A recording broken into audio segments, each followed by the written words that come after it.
Hello students, welcome back.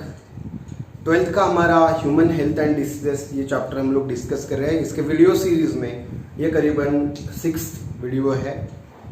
तो आज अब तक हमने जो देखा था कि हाइजीन मतलब हेल्थ क्या होती है, हाइजीन क्या होता है, किस तरह से हम डिसीजेस को क्लासीफाई कर सकते हैं, उनका क्लासिफिकेशन कैसे हो सकता है। फिर हमने कुछ बैक्टीरियल, वायरल, प्रोटोजोनल, हेलमिंथिक डिसऑर्डर्स भी पढ़े हैं। इस सेगमेंट में पर्टिकुलरली हम लोग पढ़ने जा रहे हैं prevention and control of diseases.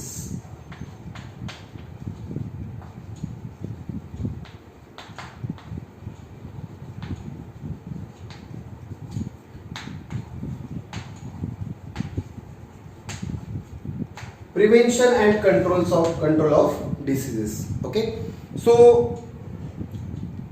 ये हमेशा के लिए इट इज कॉल्ड कि prevention is always better than care.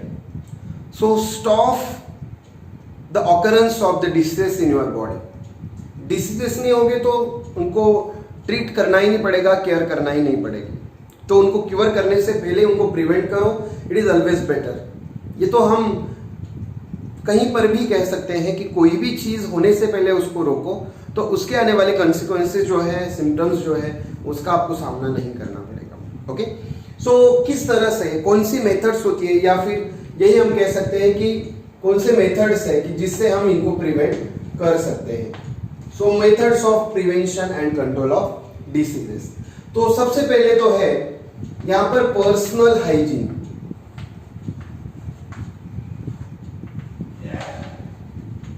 Personal hygiene.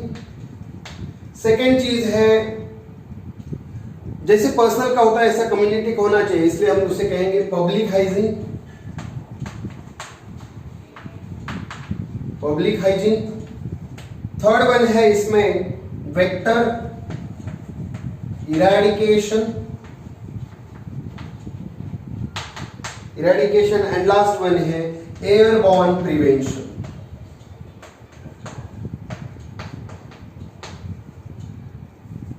Airborne prevention. इन चार चीजें अगर हम करेंगे तो हम किसी भी डिसीज को कंट्रोल कर सकते हैं। Clear? So let's see one by one. सबसे पहले इसको बेटर रहेगा हम इसी तरह से आगे ही इसको पढ़ेंगे, या फिर नीचे भी पढ़ सकते हैं। चलो, सो पर्सनल हाइजीन में हमें क्या क्या करना पड़ेगा। सो सबसे पहले तो पर्सनल हाइजीन नहीं होगा तो हमें समझ में आता है कि यहां पर बैक्टीरियल या फिर फंगल डिसीजेस बहुत ज्यादा होंगे, इसलिए पर्सनल हाइजीन होना बहुत जरूरी है। सो पर्सनल हाइजीन में सबसे पहली चीज आती है क्लीन बॉडी। क्लीन बॉडी होनी चाहिए। हर रोज बाथ लो, हर रोज नहाओ, तो फंगल डिसीजेस नहीं होंगे। ग्रॉइन रीजन को अच्छी तरह से क्लीन करो तो ये नहीं होगा, मतलब आपकी क्लीन बॉडी होनी चाहिए। उसके बाद क्लीन फूड होना चाहिए, या हम उसे कहेंगे फ्रेश, हेल्दी। ओके, हेल्दी, उसी के साथ nutritional, healthy and nutritional food होना चाहिए। तो फूड की बात की है और क्लीन हेल्दी बॉडी की बात यहां पर की है। ये इतनी सारी चीजें आप करेंगे, अच्छी तरह से फूड लेंगे, क्लीन वाटर लेंगे यहां पर। सो क्लीन वाटर यूज करेंगे, मतलब फ्रेश वाटर यूज करेंगे जो प्यूरिफाई किया हुआ होगा, तो कभी वाटर बॉर्न डिसीजेस नहीं होंगे, बॉडी पे होने वाले फंगल डिसीजेस नहीं होंगे, साथ ही साथ फूड अच्छा ले रहे हो तो कोई अमीबिक डिसीज नहीं होगा।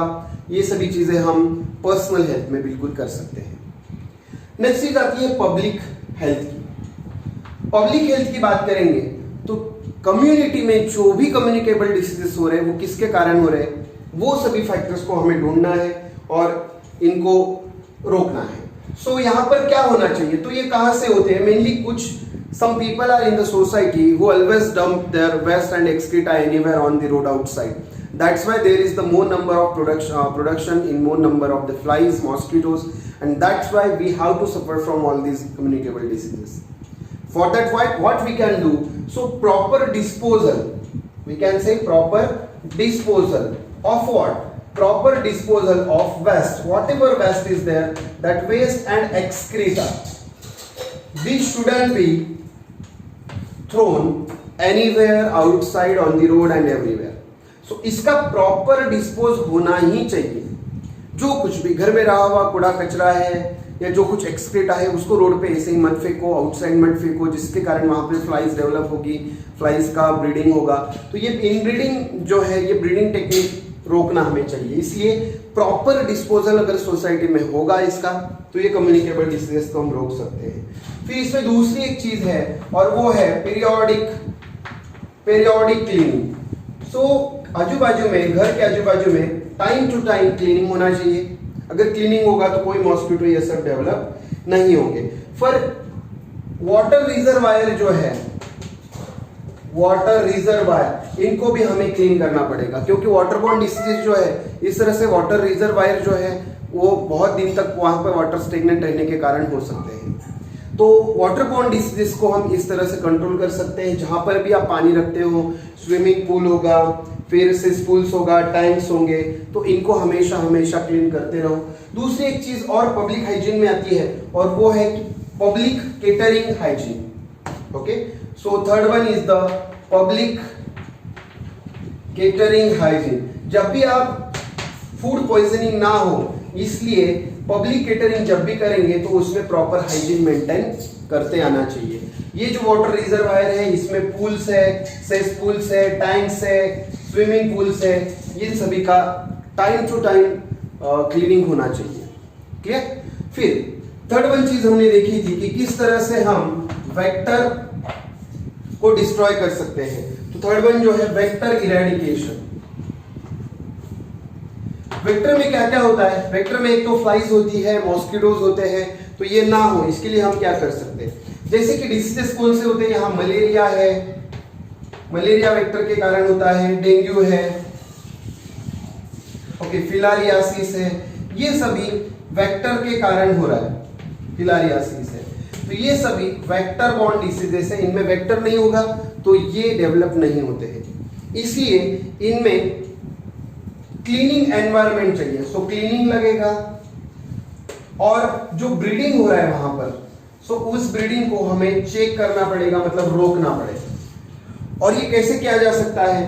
तो स्टैग्नेंट वाटर को अवॉइड करना है। सो अवॉइड स्टैग्नेंट वाटर। बहुत दिन तक कोई वाटर पड़ा रहेगा, जैसे कि कूलर है, कुछ टायर्स पड़े होते हैं हमारे घर के आजू बाजू में या फिर टेरेस पर, तो उनमें जो स्टैग्नेंट वाटर रहेगा उसको पहले रोको। उसको रोकेंगे तो ये वेक्टर्स प्रोड्यूस नहीं होंगे और अपने आप ही आगे होने वाले डिसीजेस को हम यहाँ पर रोक सकते हैं।